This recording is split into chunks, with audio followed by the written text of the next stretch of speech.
Bien dans son job, avec Cegid Talentsoft, la solution intégrée de gestion des talents.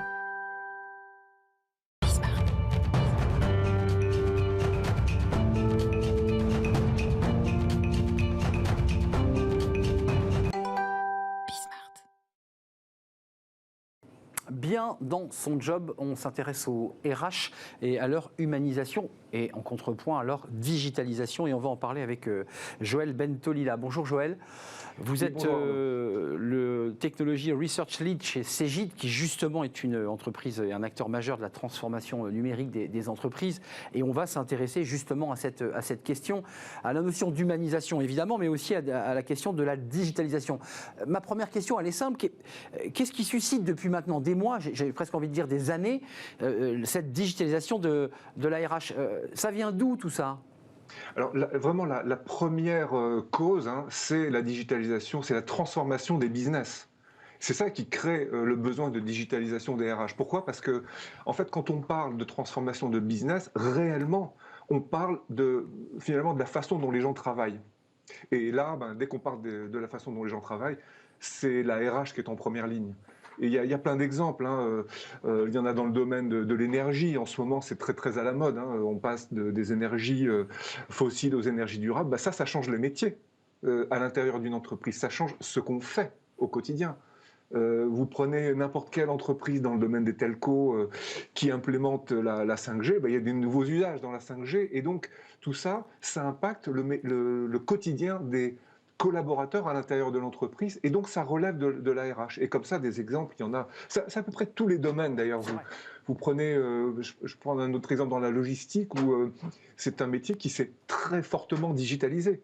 Pourtant, on parle de livraison, de transport, de stockage, enfin, c'est des choses très concrètes. Mais en réalité, derrière tout ça, il y a une forte transformation, une forte digitalisation, et tout ça a un impact sur la RH via la transformation du travail. Justement, Joël, quel est l'impact concret? Puisqu'on l'a compris, tout part du business, on change les métiers.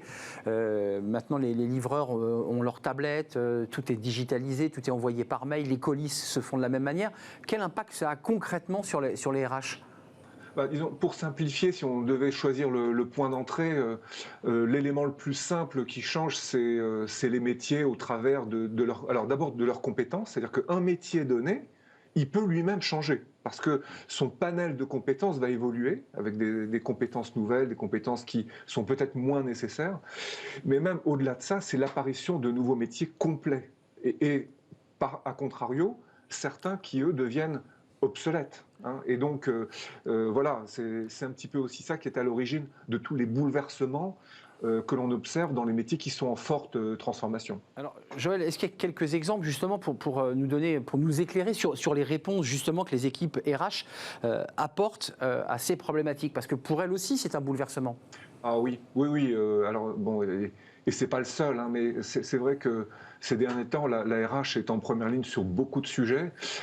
Et si on reprend celui des métiers, ou en tout cas des impacts, on va dire, de la transformation des business, il y a quelques leviers comme ça qui sont, je dirais, que nous, en tant que fournisseurs, éditeurs, pour des sociétés dans le B2B, on voit chez à peu près tout le monde.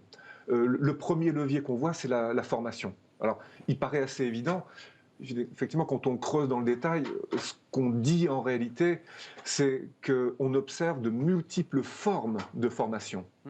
Ça peut être du mentorat, ça peut être du digital learning, ça peut être du reverse mentoring. Enfin, il y a plein de mots comme ça qui apparaissent et qui décrivent simplement les facettes d'un même métier qui est la formation, et qui sert aux équipes RH à faire des passerelles entre des métiers. Donc, permettre à des individus au sein de l'entreprise de passer d'un métier qui peut-être est profondément transformé à un autre, ou alors à changer son propre métier. Mais d'une manière générale, quand même, ce qu'on observe, c'est qu'il y a tellement de transformations que la transformation devient ce qui ne change pas finalement. C'est-à-dire que on voit les entreprises qui demandent à leurs collaborateurs de passer du savoir-faire au savoir-apprendre. Et on voit fréquemment également des collaborateurs qui arrivent dans un métier mais qui ne connaissent pas ce métier et qui l'apprennent sur le tas. C'est là où les outils digitaux fournis par l'entreprise, justement, peuvent être utiles, parce que ça accélère cette transition. Et il y a Allez-y, justement grâce au digital, parce que parfois certains s'éloignent du digital en disant attendez, nous on fait ça à l'ancienne, on a un RH, mais là ce que vous nous décrivez, ça permet de fluidifier et d'accélérer les transformations. Oui, alors il n'y a pas que le digital, on est tout à fait d'accord. Et d'ailleurs, je rappelle, on parle de l'ARH. L'ARH, c'est quand même, si je peux appeler ça une matière, c'est quand même une matière éminemment humaine. Donc oui, il y a de la digitalisation au travers des outils, mais les outils sont au service d'un métier qui reste quand même très lié aux relations humaines. Hein. Et donc la formation, elle n'échappe pas à ce double aspect, si je peux dire. Il y a les outils digitaux et puis il y a les pratiques, l'accompagnement qui reste, je dirais, une pratique humaine fondamentalement.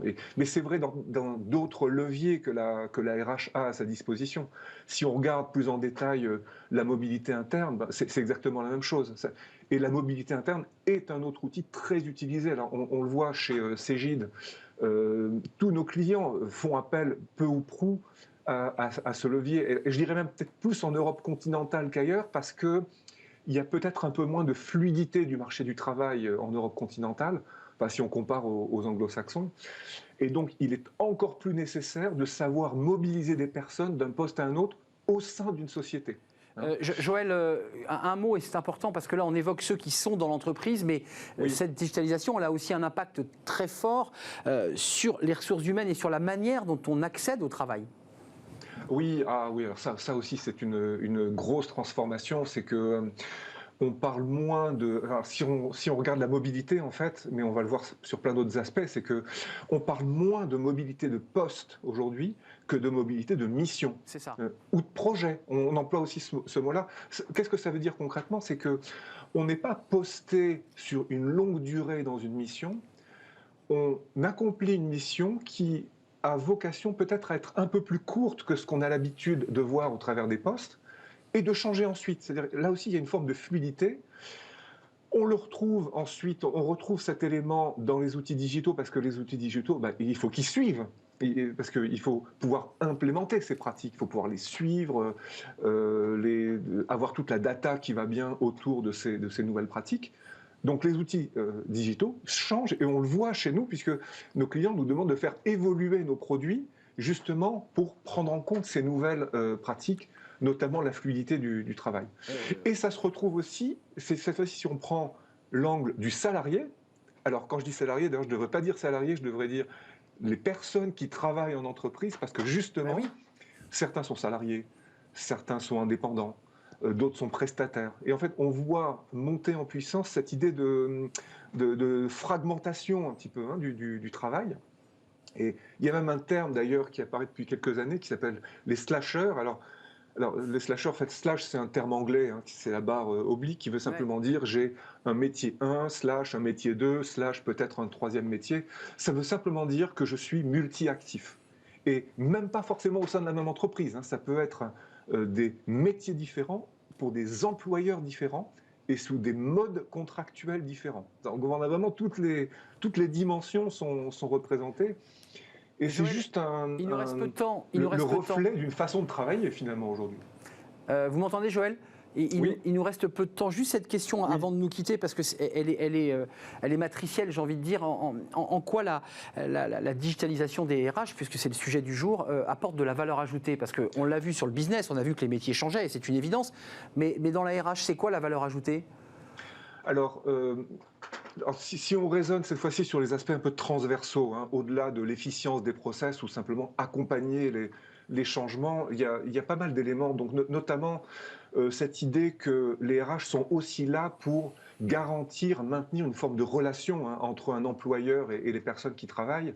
Et on a vu que c'est un petit peu fragilisé ces derniers temps. Et il y a un élément important qu'on trouve très très haut dans la pile des priorités chez nos clients, c'est ce qu'on appelle l'expérience collaborateur. C'est juste pour exprimer un service qu'une entreprise souhaite offrir aux collaborateurs qui travaillent, sous une forme de nombreux services au travers d'une expérience de qualité. Et donc, les outils Cegid, entre autres, permettent ce genre de choses. C'est vraiment, ça fait partie des priorités et des préoccupations en fait, de la plupart des entreprises.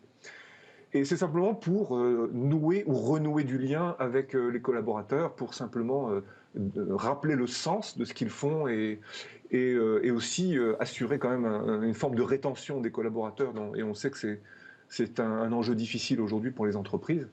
Puis il y a un autre aspect, alors là je dirais plus lié à l'efficience des process, c'est que toute équipe RH veut se débarrasser des tâches à faible valeur ajoutée et donc les automatiser partout où elles peuvent pour garder du temps de qualité, du temps de valeur ajoutée avec les collaborateurs. C'est vraiment ça qui caractérise, je dirais, les deux préoccupations essentielles en ce moment. Et c'est aussi vers ça que les outils digitaux, donc notamment ceux de Cegid, vont, parce que c'est là que va le marché finalement aujourd'hui. Puis évidemment, il ne faut pas oublier la sempiternelle préoccupation de l'efficience des process. Celle-là, elle reste. Hein. Ça fait 20 ans que je suis dans le métier et j'entends toujours parler de « je veux faire mes tâches de base plus rapidement ». Et ça, c'est aussi une préoccupation des RH, évidemment. Merci Joël. Le RH augmenté avec Cegid, puisque c'est aussi cette question-là qui est posée pour lui améliorer la qualité de son travail, le cœur de son métier. Merci Joël Bentolila, Technology Research Lead chez Cegid. Merci de nous avoir rendu visite et prenez soin de vous, évidemment. Tout de suite, c'est Smart et Réglo, notre rubrique philo, comme chaque semaine.